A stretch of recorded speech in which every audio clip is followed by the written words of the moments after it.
Kansara DTV news ગુજરાતીમાં આપનું સ્વાગત છે। નજર કરીએ આજના મુખ્ય સમાચારો। અંકલેશ્વરમાં વરસી રહેલા વરસાદને પગલે અંકલેશ્વર હાંસોટ રોડ પર આમળા ખાડી ઓવરફ્લો થતા ડાયવર્ઝન ઉપર પાણી ફરી વળતા માર્ગને બંધ કરવામાં આવ્યો છે। ત્યારે મામલતદાર રાજન વસાવાએ સ્થળ મુલાકાત લઈ પરિસ્થિતિનો તાગ મેળવ્યો હતો।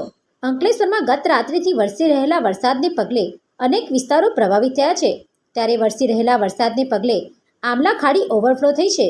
ત્યારે અંકલેશ્વર હાંસોટ રાજ્ય ધોરીમાર્ગ પર કડકિયા કોલેજ પાસે આમલા ખાડી ઓવરફ્લો થતા બનાવવામાં આવેલ ડાયવર્ઝન પર પાણી ફરી વળતા વાહન વ્યવહાર બંધ કરવામાં આવ્યો છે। અંકલેશ્વર હાંસોટ તરફ જતા આવતા વાહન ચાલકોને આંબોલી બોરીદ્રા થઈ પૂર્ણ ગામ તરફ જતા માર્ગ પરથી પસાર થવાની વૈકલ્પિક વ્યવસ્થા કરવામાં આવી છે। ત્યારે મામલતદાર રાજન વસાવાએ તેમની ટીમ સાથે કડકિયા કોલેજ પાસે આમલા ખાડી બ્રિજની મુલાકાત લીધી હતી અને પરિસ્થિતિનો તાગ મેળવ્યો હતો। આજ રોજ અંકલેશ્વર તાલુકામાં 96 mm જેટલો વરસાદ પડેલ છે, જેના કારણે કડકિયા કોલેજ પાસે અમલા ખાડી પર ડાયવર્ઝન આપેલું હતું, જે પાણી ફરી વળવાથી હાલ બંધ કરવામાં આવેલ છે અને જે જૂનું રાબેતા મુજબ ડાયવર્ઝન આપેલું છે આંબોલી રોડ પર એ ચાલુ છે। એટલે તમામ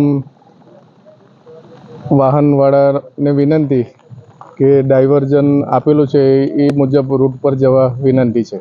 પિન્ટુ મોદી, ડીટીવી ન્યૂઝ, અંકલેશ્વર।